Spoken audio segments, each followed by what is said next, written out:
Hello friends, Hindi की class में आप सभी का स्वागत है। कल हमने वर्ण विचार पढ़ा था। वर्ण विचार में हमने वर्ण क्या होता है, वर्णमाला क्या होती है, वर्ण के कितने भेद होते हैं, स्वर क्या होता है, व्यंजन क्या होता है, इन विषय में हमने कल पढ़ा था। व्यंजन के कितने भेद होते हैं, स्वर के कितने भेद होते हैं। कल हमने जो लास्ट में जहाँ से हमने क्लास ऑफ की थी वो हमने ऑफ की थी संयुक्ताक्षर से। आज वहीं से क्लास को हम स्टार्ट करेंगे कि संयुक्ताक्षर होता क्या है। संयुक्ताक्षर इस आपका टॉपिक चल रहा है वर्ण विचार। संयुक्ताक्षर को यदि देखा जाए तो हिंदी में ध्वनियों के माध्यम से 3 भागों में बांट देते हैं, जिसमें से पहला है आपका संयुक्त,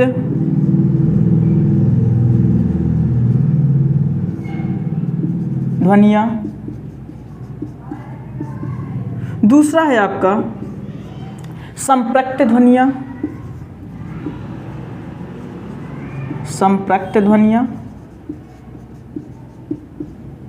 और जो तीसरा है आपका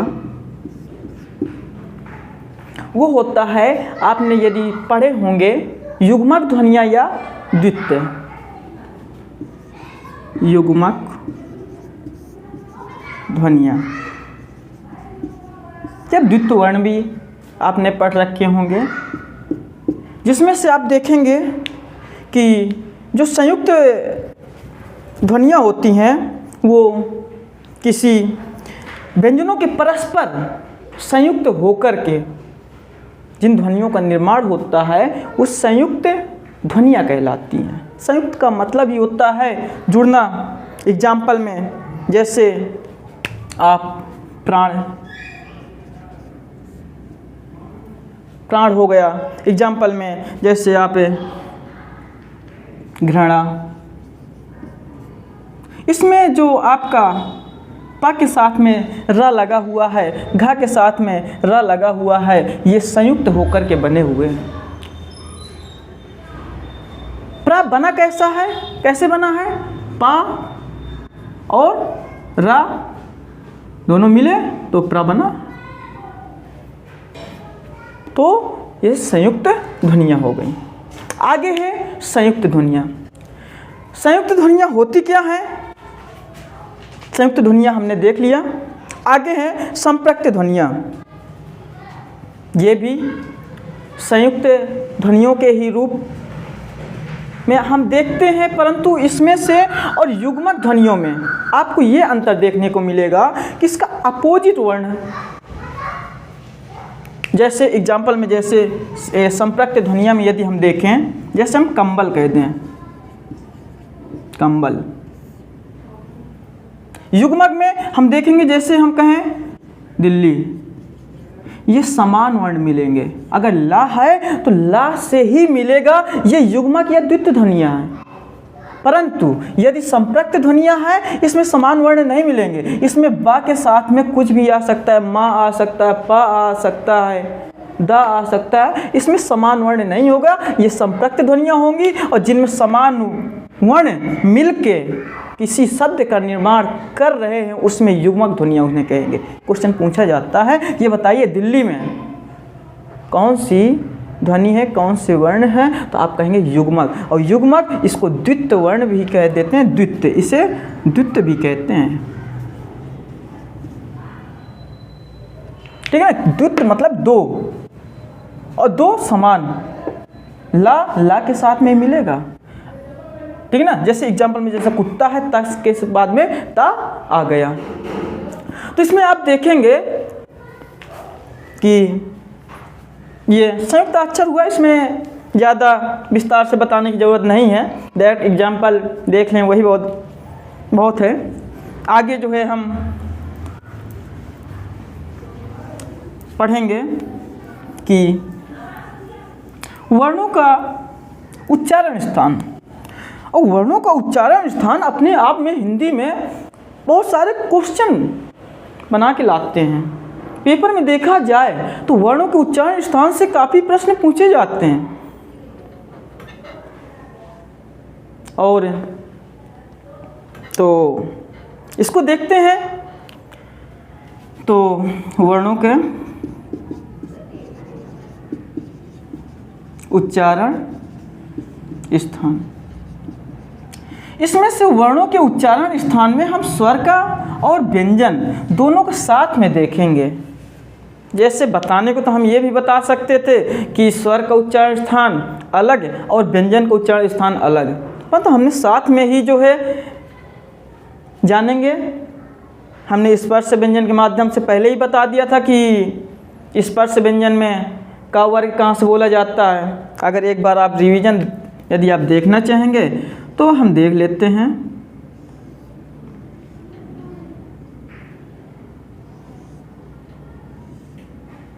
यदि आप देखें इसमें से तो आप कहेंगे सर बहुत अच्छा चित्र बना लेते हैं हम। हाँ, चित्र फिर हम ऐसे ही बनाते हैं, ठीक है ना। ये देखो बाल वाल हमने लगा दिए, ठीक है ना। अब तो अच्छा लग रहा है, थोड़ा आगे तक कर लें बाल, सही है ना। उसके बाद जो है हमने देखा था कि जो क वर्ग है वो कहाँ से बोला जाता है, तो आप कहेंगे कि क वर्ग जो है क वर्ग बोला जाता है सर कंठ से। क वर्ग कंठ पढ़ा था ये कल हमने। उसके बाद जो है गले से यदि कोई लगी हुई चीज है वो क्या है, जीभ। मुंह का कोई भाग यदि गले से लगा हुआ है वो क्या है, जीभ। हम गले से बाहर की ओर निकलेंगे, अंदर से बाहर की ओर। जीभ गले से लगी हुई है, यहाँ से आई जीभ, इसका मतलब च वर्ग। च वर्ग कहाँ से बोला जाएगा, ये है तालु। क्या है, तालु। तालु मीन्स जीभ, ठीक है ना, जिह्वा। ये है च वर्ग। च वर्ग कहाँ से बोला जाता है, तालु से।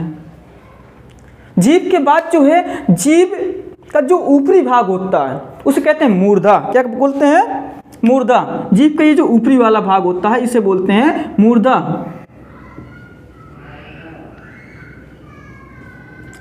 मूर्धा।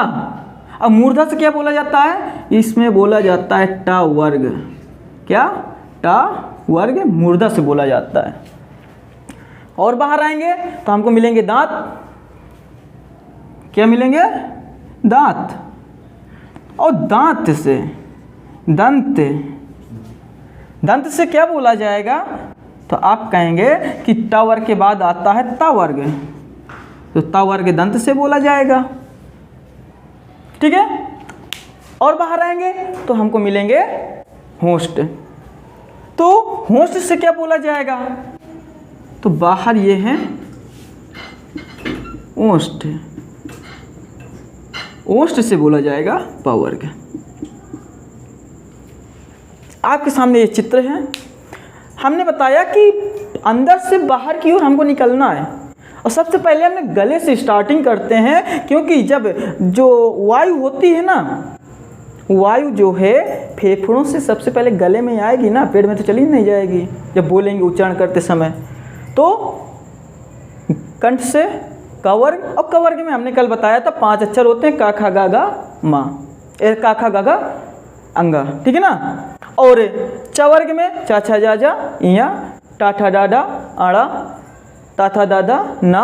प वर्ग में पा फा बाबा मा। सभी में 5-5 अक्षर होते हैं। तालु से च वर्ग बोला जाएगा, उसके बाद मूर्धा से ट वर्ग बोला जाएगा, दंत से ट वर्ग बोला जाएगा, उसके बाद जो है प वर्ग ओष्ठ से बोला जाएगा। ये आपका हमने कल स्पर्श व्यंजन में ही देख लिया था कि इनका उच्चारण स्थान कहाँ से होता है। इससे बहुत सारे क्वेश्चन बन जाते हैं। अब हम देख रहे हैं कि उच्चारण स्थान। तो उच्चारण स्थान में सबसे पहले जो है यदि हम एक साइड लिख लेंगे वर्ण, दूसरी साइड हम देखेंगे, उसमें लिख लेंगे उच्चारण स्थान। उच्चारण स्थान मतलब जो है कहाँ से ये उच्चारण हो रहा है। सबसे पहले हम यदि देखें वर्ण में से, तो सबसे पहले हम देखेंगे का वर्ग। का वर्ग। अब का वर्ग बताने की ज़रूरत नहीं है, क्योंकि का वर्ग में हमने पहले ही बता दिया है कौन कौन से अक्षर आते हैं। का वर्ग के साथ में और क्या क्या आता है, तो आप कहेंगे कि विसर्ग आता है। मतलब विसर्ग का मतलब आह आता है। आह के साथ में और क्या आता है, तो आप कहेंगे हा आता है। क्या आता है, हा आता है। उसके बाद और क्या कहेंगे, और क्या आता है, तो आप कह देंगे छोटा और बड़ा आ, ये भी जो है किसमें, का वर्ग के साथ में आता है। और यदि कुछ है तो बस इतना ही, का वर्ग, का खा गा घा अंगा, अंगा आहा हा आ। ये कहाँ से बोले जाएंगे, जहाँ से का वर्ग बोले जा रहे हैं वहीं से ये भी बोले जाएंगे। और का वर्ग कहाँ से बोला जा रहा है, आपने पहले पढ़ा था कि का वर्ग कहाँ से बोला जा रहा है, कंठ से। कहाँ से, कंठ से।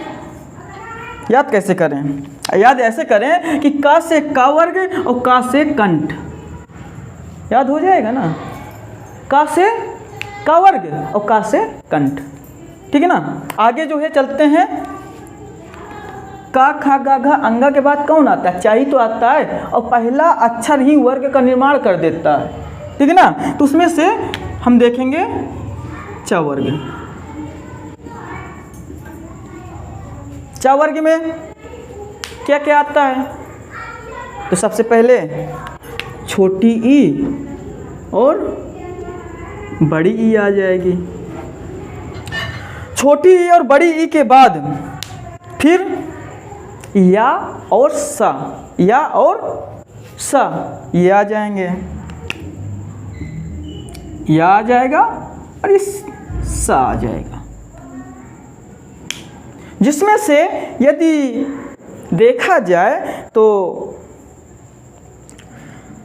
इसका उच्चारण कहाँ से होता है, तो वही हमने बताया था। चा वर्ग का उच्चारण स्थान क्या है, तो आप कहेंगे चा वर्ग का, इसका कंठ है, कंठ से जो जुड़ा हुआ है वो तालु जुड़ी हुई है गले से, इसका मतलब इसका उच्चारण स्थान क्या है, इसका उच्चारण स्थान हो जाएगा तालु। क्या हो जाएगा, तालु। तालव्य भी बोलते हैं इसे। आगे आगे चलते हैं, तो च वर्ग के बाद आएगा ट वर्ग। ट वर्ग, ट वर्ग में यदि आप देखेंगे तो वो क्या क्या आएगा। सबसे पहली बात आपको री आएगी। क्या आएगी, री आएगी। री के बाद यदि कुछ आ रहा है वो रा और सा, रा और सा ये आएंगे। इसका उच्चारण स्थान क्या है, तो आप कहेंगे कि ट वर्ग का जो उच्चारण स्थान है हमने पहले ही देख रखा है कि तालु के बाद मूर्धा आता है, तो मूर्धा हो जाएगा इसका उच्चारण स्थान। मूर्धा क्या है, मूर्धा हो गया। और ट वर्ग के बाद अब क्या आ रहा है, ट वर्ग के बाद आएगा ता वर्ग। ता वर्ग, ता वर्ग के बाद जो है ता वर्ग आता है, और ता वर्ग में इसमें ला और सा, ला और सा ये साथ में आएंगे। और ता वर्ग का उच्चारण स्थान क्या है, तो मूर्धा के बाद क्या आता है, दंत। दंत वैसे भी आपने पढ़ रखा है कि ता वर्ग का उच्चारण स्थान क्या है, दंत। और मूर्धा के बाद दंत। उसके बाद आगे क्या आता है, तो आगे कहेंगे आप पा वर्ग। क्या आएगा, पा वर्ग। यदि हम प वर्ग में देखें तो प वर्ग में छोटा ऊ और बड़ा ऊ ये आते हैं। छोटा ऊ और बड़ा ऊ। पावर का उच्चारण स्थान क्या है? तो आप कहेंगे कि पावर का जो उच्चारण स्थान है वो है, दंत के बाद क्या आता है? ओष्ठ। तो ये ओष्ठ हो गया। आपने ये देखा। सबसे बड़ी बात यह है कि आप कहेंगे सर हमको क वर्ग से कंठ याद है, च वर्ग से तालु याद है, ट वर्ग से मूर्धा याद है, त वर्ग से दंत याद है, प वर्ग से ओष्ठ याद है। ये तो हमको याद है, परंतु ये जो आपने ये बाद में लगा दिए हैं ना, ये नहीं हमको याद। अच्छा, ये नहीं याद हो पा रहे हैं। इतना तो याद कर ही सकते हो ना कि ये सबसे पहले आते हैं आ और बड़ा आ सबसे पहले आते हैं, और ये भी आ है, विसर्गी तो लगा है इसमें, ठीक है ना। इनको आप एक साथ ले लीजिए। सबसे पहले स्टार्टिंग इन्हीं से होती है, इसलिए इनको स्टार्टिंग में रख दिया का वर्ग में। उसके बाद जो है छोटा आ बड़ा आ के बाद जो है छोटी और बड़ी आती है, और क वर्ग के बाद च वर्ग आता है, तो इसके साथ में ये आ जाएगा। दूसरी बात जो है, यदि आप देखें कि अंत्यस्थ व्यंजन का सबसे पहला वर्ण क्या होता है, आप कहेंगे या रख दो। दूसरा वर्ण क्या होता है? दूसरा वर्ण होता है रा, लाइन से रा रख दो। तीसरा वर्ण क्या होता है? ला होता है, ला रख दो। यदि आप उसमें व्यंजन में देखेंगे, सबसे पहले सा होता है, फिर सा होता है, फिर सा होता है, और जो हा होता है, हा को हमने पहले रख दिया। आप कहेंगे हा को पहले क्यों रख दिया? यदि देखेंगे कि जब विसर्ग जो होता है ना, ये विसर्ग लिखा है, ये क्या है? विसर्ग है, विसर्ग। क्योंकि जो है जहाँ आहा विसर्ग का जो प्रयोग होता है हमेशा संस्कृत भाषा में होता है, हिंदी भाषा में विसर्ग का प्रयोग कभी नहीं होता है। दूसरी बात जो है, जब विसर्ग का हम प्रयोग करते हैं ना, बोलते हैं ना, हा निकलता है। जैसे हम बोले रमेशा, तो लास्ट में विसर्ग का क्या निकल रहा है? हा निकल रहा है, इसलिए हा विसर्ग के साथ में रखा गया है। समझ में आया? हा इसके साथ में क्यों रखा गया है? क्योंकि विसर्ग के सबसे पहले रखा गया है, और विसर्ग जो है आ के तरीके हैं, सबसे आ के तरीके लग रहा है। दूसरी बात जो है, जैसे विसर्ग का जो उच्चारण होता है वो हा के रूप में होता है। आप बोल के देख लीजिए, संस्कृत में इसका प्रयोग होता है, हिंदी में विसर्ग का कोई प्रयोग नहीं है। और इसमें से यदि देखा जाए तो जैसे हमने विसर्ग में जैसे बोला सुरेशा, तो लास्ट में विसर्ग जैसे हम लिखते हैं, जैसे हमने लिखा सुरेशा, लास्ट में हमने विसर्ग लगाया, तो क्या निकल रहा है? विसर्ग का उच्चारण हमेशा हा के रूप में होता है, हा के रूप में होता है, इसलिए हा जो है पहले आ गया है। बस इसको लाइन से रख दो। या के बाद रा आता है, रा के बाद ला आता है, च वर्ग के बाद ट वर्ग आता है, ट वर्ग के बाद त वर्ग आता है, इस सा के बाद ये सा आता है, ये सा के बाद ये सा आता है, ठीक है ना। तो ये आसानी से याद हो गए। उसके बाद यदि आप देखेंगे कि इसमें री आ गई, री, और इसमें जो है हमने बताया था कि जो ऊ, जब हम ऊ बोलते हैं ना, ऊ, तो ऊ बोलने में ओष्ठ का प्रयोग हो रहा है, हमने उच्चारण पहले बता रखा है। जब हम ऊ बोलते हैं तो ओष्ठ चलते हैं, और ओष्ठ का प्रयोग जो है पावर का ओष्ठ से बोला जाता है, ये ओष्ठ से, और ऊ बोलते हैं तो इसका जो प्रयोग होता है वो भी ओष्ठ के रूप में होता है, इसलिए जो है ये पावर के साथ में आएगा ही, ठीक है ना। आप कहेंगे सर या रा ला हुआ कहाँ चला गया?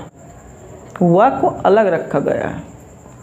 हुआ को अलग इसलिए रखा गया है क्योंकि इसका जो उच्चारण स्थान है ना वो ही अलग है। इसका उच्चारण स्थान दंत्योष्ठ है। दंत्योष्ठ मतलब दंत्योष्ठ, दंत और ओष्ठ दो शब्दों से मिलकर ये बना है दंत्योष्ठ। जब हम वह बोलते हैं तो वह बोलने में दांत और ओष्ठ दोनों का प्रयोग होता है, इसलिए इसको अलग रखा गया है। वह का उच्चारण स्थान है दंत्योष्ठ।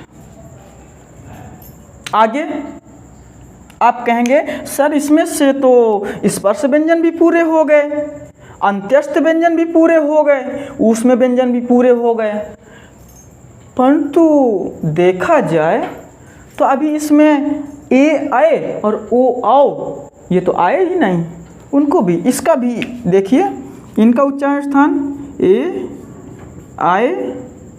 ए आए हमने बताया था कि ए आए का जो निर्माण हुआ है वो किससे हुआ है? ए का निर्माण हुआ किससे? ए बना है आ प्लस ई से मिल करके, इससे मिलकर बना है ना। और आ का उच्चारण स्थान क्या है? कंठ है, कंठ लिख दिया हमने। और ई का उच्चारण स्थान क्या है? तालु है, तालु है। तो इसका उच्चारण स्थान क्या हो गया? कंठ तालव्य। इसका उच्चारण स्थान क्या हो गया? कंठ तालव्य। लिख दीजिए कंठ तालव्य। बचा क्या? ओ और औ, ओ और औ, ओ और औ। इसका भी देख लेते हैं। जो ओ औ का जो निर्माण हुआ है वो आ प्लस ऊ से मिलकर के ओ का निर्माण हुआ है। और आ कहाँ से बोला जाता है? तो आप कहेंगे आ बोला जाता है कंठ से। और ऊ कहाँ से बोला जाता है? तो आप कहेंगे ओष्ठ से। ठीक है ना? तो इसका दोनों को मिला दो तो ये हो जाएगा कंठ्योष्ठ। कंठ्योष्ठ ये आपके उच्चारण स्थान हो गए। और ये उच्चारण स्थान हमेशा पूछे जाते हैं, 1 से 2 नंबर क्लियर हैं, ये समझ लो। वर्णमाला आनी है तो उच्चारण स्थान आना है। ज़्यादा ज़्यादा 4 से 5-6 मिनट का टाइम लगा होगा इसमें, परंतु 1 से 2 नंबर इसमें पक्के हैं। इससे ये आप दिमाग से निकाल दो कि ये आना ही नहीं है, ये आना है जितना हमने बता दिया है। इनमें से कुछ ना कुछ उसको पूछना ही है, ये समझ लो। ठीक है ना? ये आपके जो है उच्चारण स्थान हो गए। उच्चारण स्थान के बाद जो है हम आगे पढ़ते हैं अनुनासिक वर्ण। अनुनासिक होता क्या है?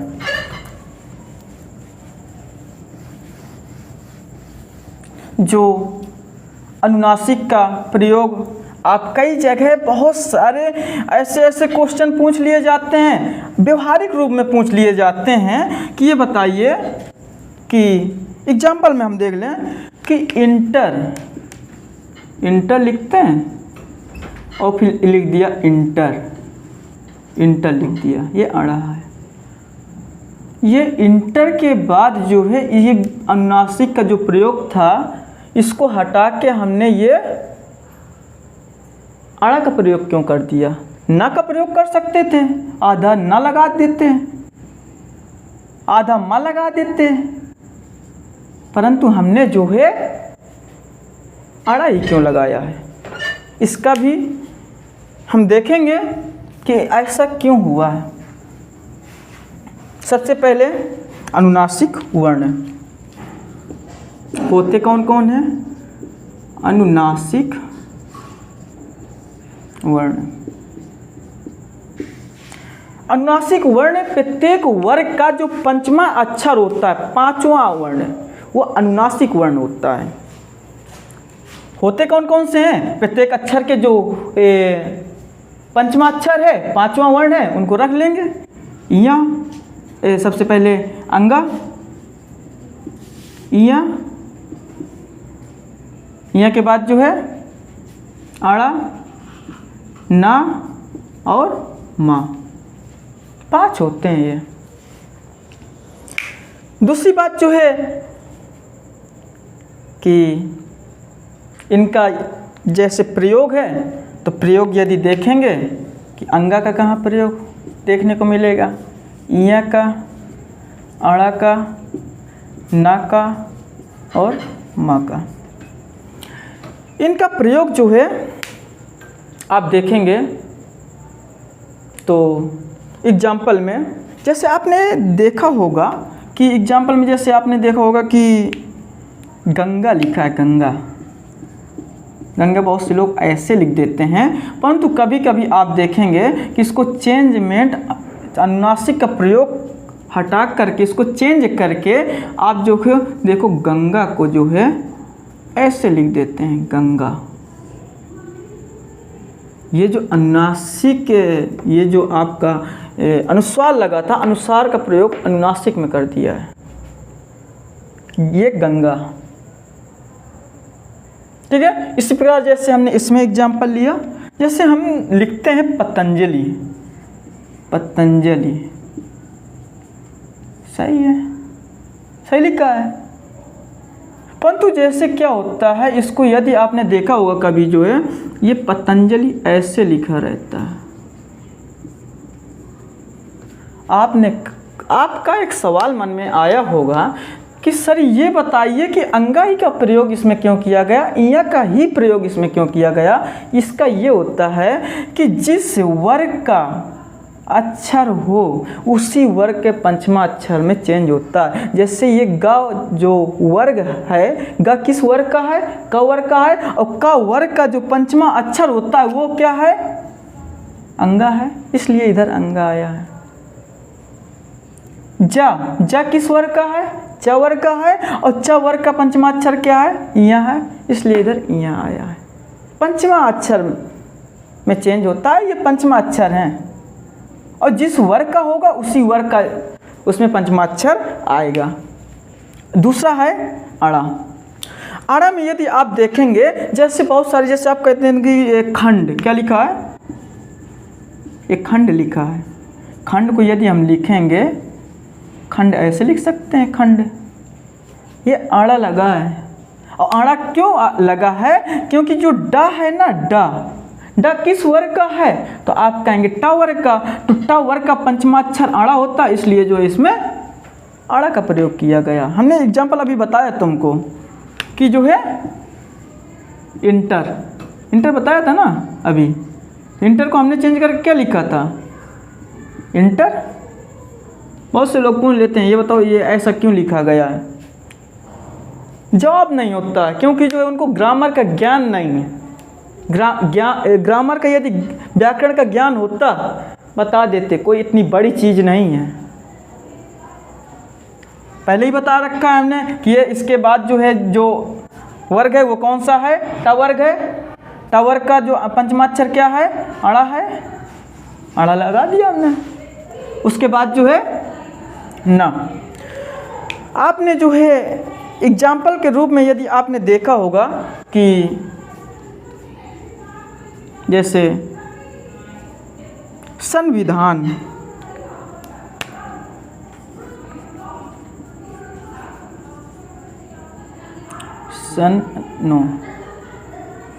एग्जाम्पल यदि हम देखें तो जैसे कोई भी ले लेते हैं, जैसे संजय हो गया, संजय, बहुत से लोग जो है संजय ऐसे लिख देंगे,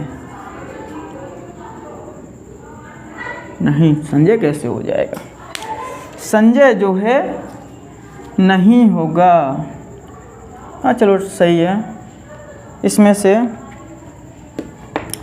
संजय, तो संजय बहुत से लोग ऐसे लिख देते हैं, ये संजय,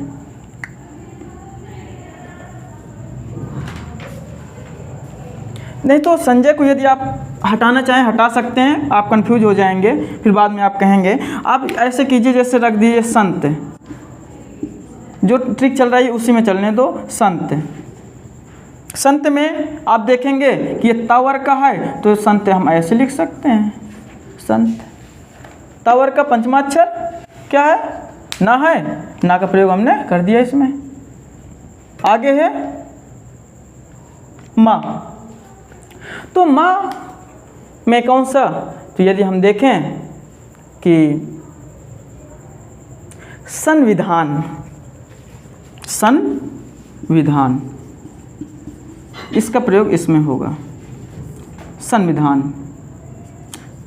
संविधान के यदि संधि विच्छेद करते हैं ना तो इसका होगा सम प्लस विधान, इसमें माँ लगा है और माँ जो है ये विसर्ग, ये अनुस्वार में चेंजमेंट हो जाता है, ठीक है ना। तो ये आपके जो है क्या हुए, अनुनासिक वर्ण हुए, ठीक है ना।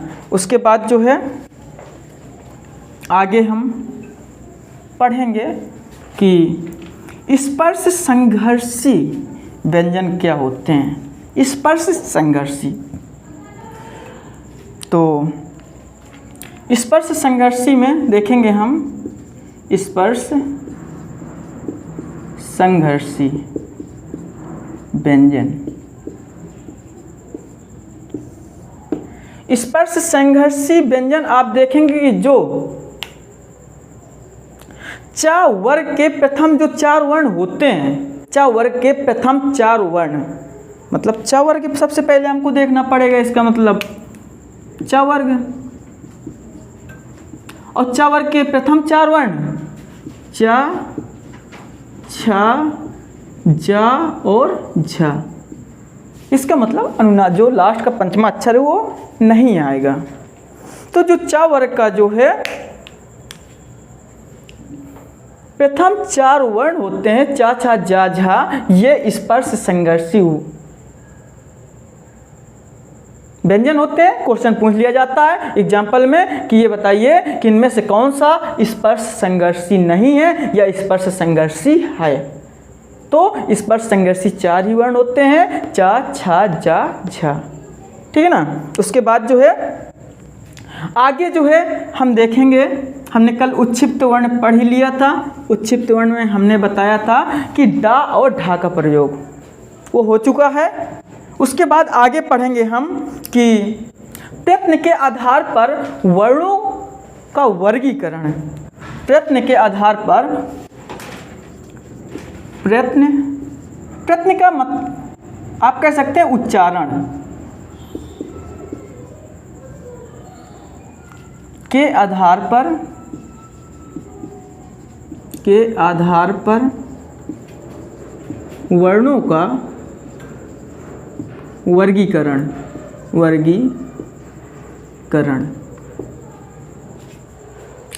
तो प्रयत्न या उच्चारण,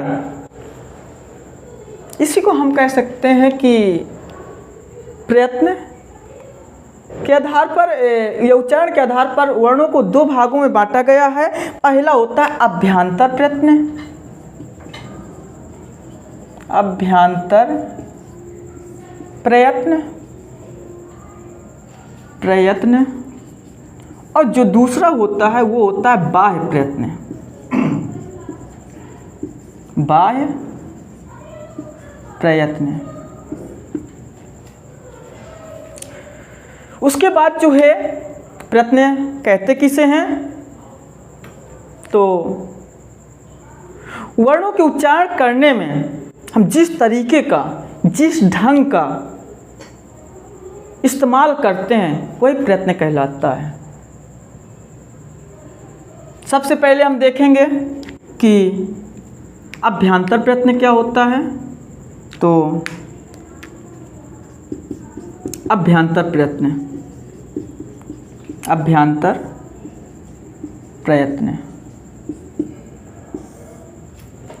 अभ्यांतर जो प्रयत्न होता है वो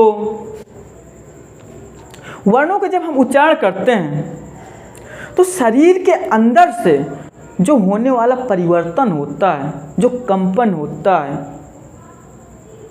उसे अभ्यांतर प्रयत्न कहते हैं। मतलब जो शरीर के अंदर से जो परिवर्तन होंगे उच्चारण करने में वो अभ्यांतर प्रयत्न होंगे। और जो शरीर के अभ्यांतर मतलब होता है अंदर, शरीर के अंदर जो उच्चारण में परिवर्तन होंगे, और बाह्य मीन्स होता है बाहर।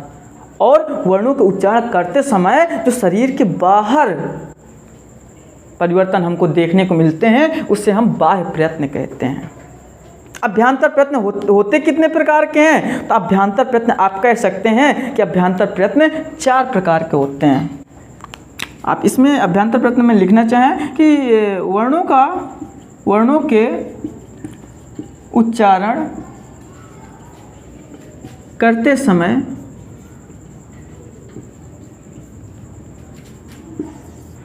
शरीर के अंदर होने वाले परिवर्तन ये क्या है? अभ्यांतर प्रयत्न है।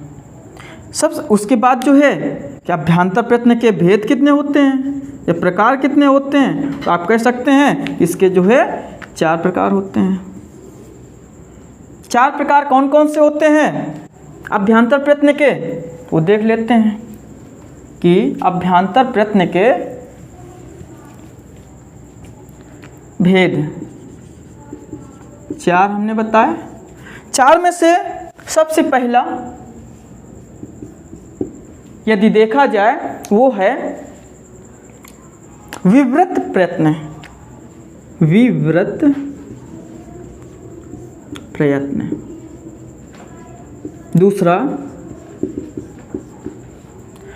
दूसरा यदि आप देखेंगे तो दूसरा है स्पष्ट प्रयत्न। स्पष्ट प्रयत्न। स्पष्ट प्रयत्न।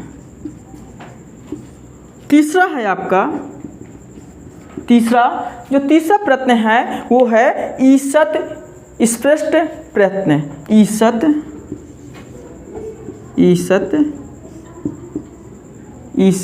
स्पष्ट प्रयत्न। चौथा आप कहेंगे कि चौथा क्या है? तो बचा क्या? ईषत् विवृत प्रयत्न।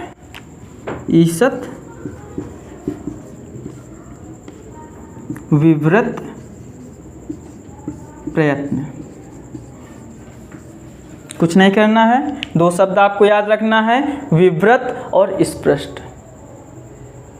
उसके बाद स्पष्ट को ही ईषत् स्पष्ट में चेंज कर दीजिए और विवृत को ईषत् विवृत में चेंज कर दीजिए। ये आपके अभ्यांतर प्रयत्न के प्रकार हो जाएंगे।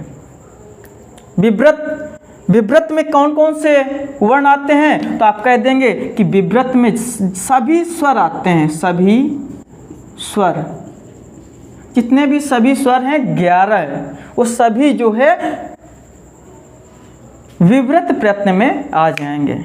उसके बाद कहेंगे कि आप स्पष्ट प्रयत्न में क्या आएंगे? तो ईषत् प्रयत्न में आप कह देंगे कि का से लेकर के माँ तक, का से लेकर के माँ तक के जो आपके व्यंजन हैं, का से माँ तक व्यंजन, इस प्रकार से आप कह सकते हैं ये स्पर्श व्यंजन।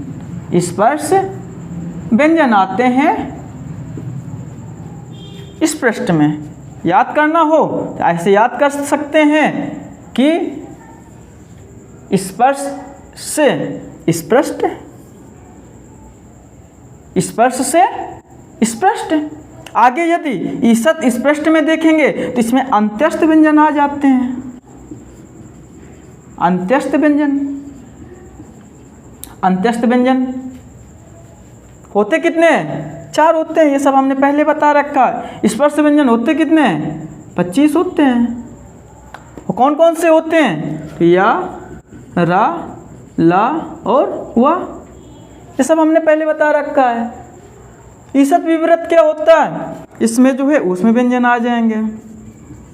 ऊष्म व्यंजन, इनकी संख्या भी 4 होती है। होते कौन कौन से हैं? ये पहले हमने बता दिया है। सा और हा। ये हो गए आपके अभ्यांतर प्रयत्न। भेद 4 होते हैं। पहला विवृत प्रयत्न, विवृत में सभी स्वर आ जाएंगे। फिर होता है स्पष्ट प्रयत्न, स्पष्ट में स्पर्श व्यंजन आ जाएंगे। ईषत् स्पष्ट, इसमें अंत्यस्थ व्यंजन आ जाएंगे। ईषत् विवृत, इसमें ऊष्म व्यंजन आ जाएंगे। आगे जो है बाह्य प्रयत्न क्या होता है?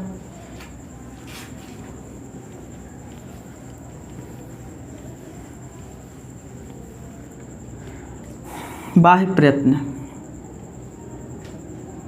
दूसरे नंबर में, बाह्य प्रयत्न। इसमें हमने पहले ही बता रखा है कि जो बाहर जिन वर्णों के दौरान शरीर के बाह्य भाग में परिवर्तन होता है, मतलब शरीर के बाह्य भाग में परिवर्तन, शरीर के बाह्य भाग में परिवर्तन, शरीर के जो बाह्य भाग में आपको परिवर्तन होगा वो बाह्य प्रत्न कहलाएंगे। उसके बाद जो है बाह्य प्रत्न 2 प्रकार के होते हैं। बाह्य प्रत्न कितने होते हैं? 2 प्रकार के होते हैं। पहला, यदि प्रकार देखें तो आप कहेंगे 2 प्रकार। 2 कौन कौन सा? आप पहला लिख देंगे कि घोषत्व के आधार पर, दूसरा कहेंगे प्राणत्व के आधार पर। घोषत्व के आधार पर, घोषत्व के आधार पर, और दूसरा है प्राणत्व के आधार पर, प्राणत्व के आधार पर। अब आगे देखते हैं कि घोषत्व के आधार पर, घोषत्व के आधार पर वर्णों को कितने भागों में बांटा गया है? तो घोषत्व के आधार पर वर्णों को 2 भागों में बांटा गया है। पहला आप कह सकते हैं कि पहला अघोष, दूसरा सघोष। सघोष को ही घोष कह देते हैं, सघोष को ही घोष कह देते हैं। जिसमें से आप कहेंगे कि अघोष, अघोष वर्ण होते क्या हैं? जब हम उच्चारण करते हैं तो उच्चारण करते समय जब कंपन बिल्कुल भी ना हो उसे जो है अघोष वर्ण कहते हैं। मतलब एक भी गूंज ना हो उसे अघोष वर्ण कहते हैं। और अघोष वर्ण होते क्या कौन कौन से हैं? तो आप लिख देंगे कि अघोष वर्ण में प्रत्येक वर्ग का पहला और दूसरा वर्ण, प्रत्येक वर्ग का पहला और दूसरा वर्ण अघोष वर्ण होता है। उसके बाद ऊष्म व्यंजन,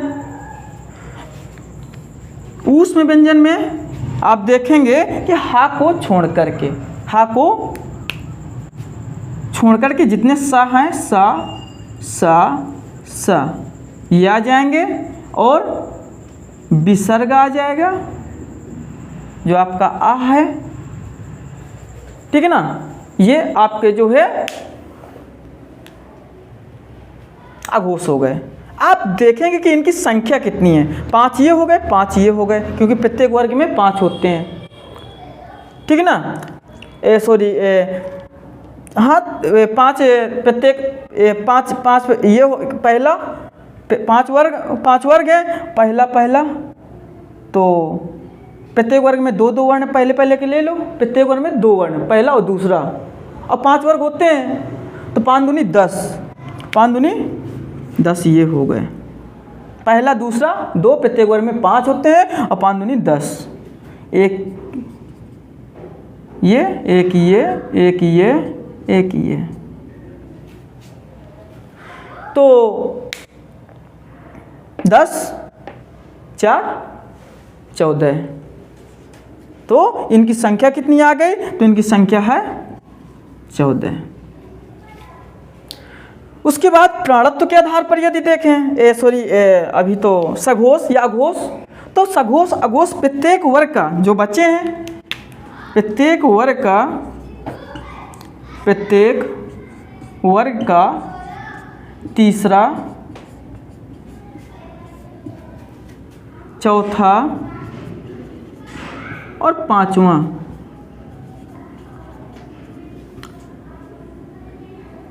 वर्ण,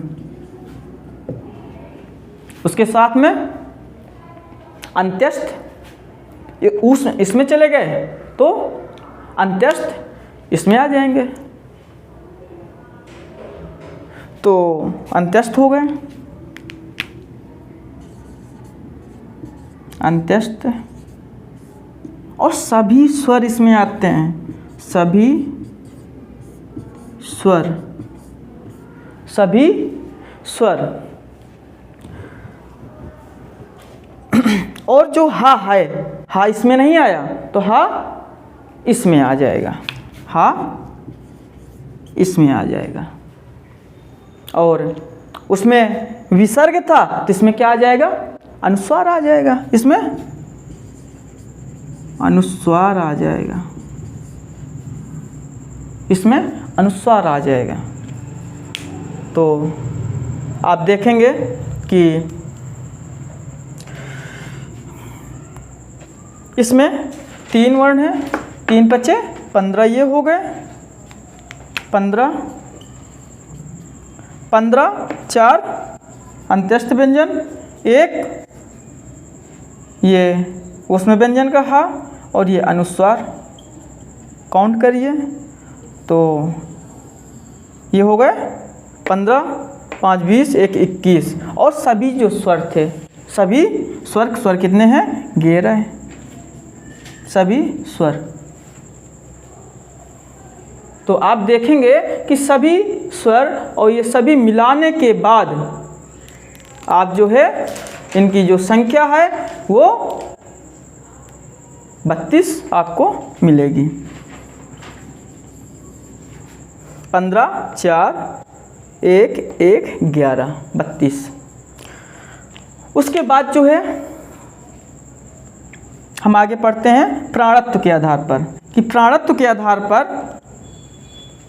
कितने होते हैं। अभी हमने घोषत्व के आधार पर ये पढ़े।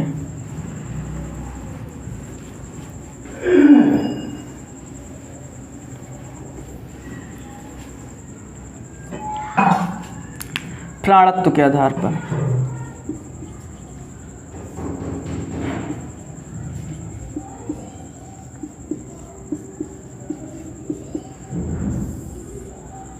प्राणत्व के आधार पर, तो प्राणत्व के आधार पर वर्णों को 2 भागों में बांटा गया है। पहला है अल्प प्राण, दूसरा है महाप्राण।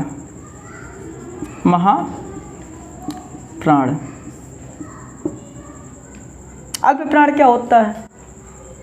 अल्प प्राण वो होता है जिसमें जो उच्चारण करते समय जब वायु थोड़ी मात्रा में बाहर निकले वो होता है अल्प प्राण। मतलब वायु उच्चारण करते समय थोड़ी मात्रा में जब बाहर निकलेगी वो होगा अल्प प्राण। अल्प प्राण में सभी जो स्वर होंगे वो आएंगे, सभी स्वर आएंगे और प्रत्येक वर्ग के जो है सभी स्वर